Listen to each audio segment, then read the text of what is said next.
যে প্রথম যে কাজটি যেটি ছিল রাসূল করিম সাল্লাল্লাহু আলাইহি সাল্লামের, সেই কাজটি এর মৌলিক কাজটি এই জাতীয় মাদ্রাসা আস-সুন্নাহ একাডেমি যেরকম এখানে বাচ্চাদেরকে কোরআনের তালিম দেয়। প্রথমে তারা কায়দা থেকে শুরু করে, এরপরে আমপাড়া পড়ে, নাজেরা শুরু করে, এরপরে একটা পর্যায়ে তারা কোরআন মুখস্থ করার মতো সেই যোগ্যতা অর্জন করে এবং আল্লাহর ইচ্ছায় একসময় তারা কোরআনের হাফেজ হয়। কোরআন হিফজ করে, কোরআন ধারণ করে তারা আল্লাহর কোরআনের হাফেজ হইয়া তারপরে পরের ধাপ শুরু হয়। কোরআনের হিফজ শেষ করার পরে এই কোরআনকে বুঝতে হবে, জানতে হবে, কোরআনের গভীর জ্ঞান অর্জন করতে হবে এবং সেই জ্ঞান অনুযায়ী ব্যক্তি জীবনে নিজেও আমল করবে এবং গোটা জাতির কাছে কোরআনের যে জ্ঞান এটা পৌঁছে দেবে এবং গোটা পৃথিবীর মানুষ, গোটা উম্মাহ যেন আল্লাহর কোরআনের জ্ঞান অনুযায়ী, শিক্ষা অনুযায়ী জীবন গড়তে পারে, সেই সাধনায় তারা লিপ্ত হবে। এটাই হলো মূল কাজ। কিন্তু শুরুটা হয় আমাদের এই জাতীয় মাদ্রাসায় যে আস-সুন্নাহ একাডেমি যে কাজটি করতেছে, মহল্লার যারা আছেন আপনারা দেখেন যে ছোট্ট বাচ্চারা এখানে আসে, আইসা এই শুরু করে আলিফ বা তা সা এখান থেকে পড়া শুরু করে। কোনো বাচ্চা হয়তো আমপাড়া পড়ে, কোনোটা হয়তো কোরআন শরীফ পড়ে, কোনো বাচ্চা হয়তো হেফজ শুরু করে।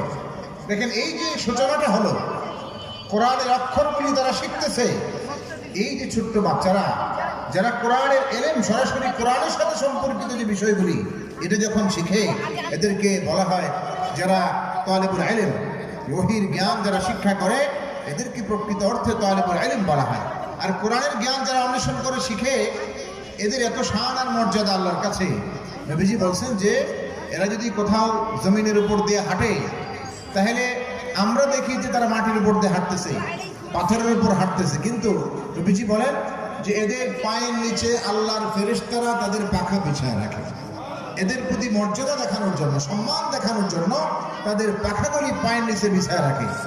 এরপরে সমস্ত মাখলুকাত, আল্লাহর যত সৃষ্টি আছে, সৃষ্টিকুল, এমনকি হাত্তা নামলা ফি জুহরিহা হাত্তা আল হিতান ফিল মা, গর্তের ভিতরে পিপলিকা, সেই সাগরের পানির ভিতরে, নদীর পানির ভিতরে মাছগুলি, এরাও এই কোরআনের শিক্ষার্থীর জন্য আল্লাহর কাছে রহমতের এবং মাগফিরাতের দোয়া করতে থাকে। অনেক বড় বিষয়। আমরা আমাদের বাচ্চাদেরকে, শোনা বাবা, এই যে একদম চুপ, হ্যাঁ, আমরা আমাদের বাচ্চাদেরকে এই যে কোরআনের তালিম দেই, এটা কোনো সাধারণ বিষয় নয়। এটা এত বড় দামি জিনিস, এত এক মহান নিয়ামত যে আসলে আমরা যদি সেটা ঠিক মতো উপলব্ধি করতে পারতাম, তাহলে আল্লাহর দরবারে যে আল্লাহ আমাকে যে তৌফিক দিলেন, আমি যে আমার সন্তানকে কোরআন শিখাচ্ছি, এটা শুকরিয়া আদায় করতে গিয়ে সিজদায় পড়ে পড়ে আল্লাহর কাছে কান্দা থাকতাম যে আল্লাহ, তুমি আমার এত বড় মহান নিয়ামত দিছো যে আমি আমার সন্তানকে কোরআন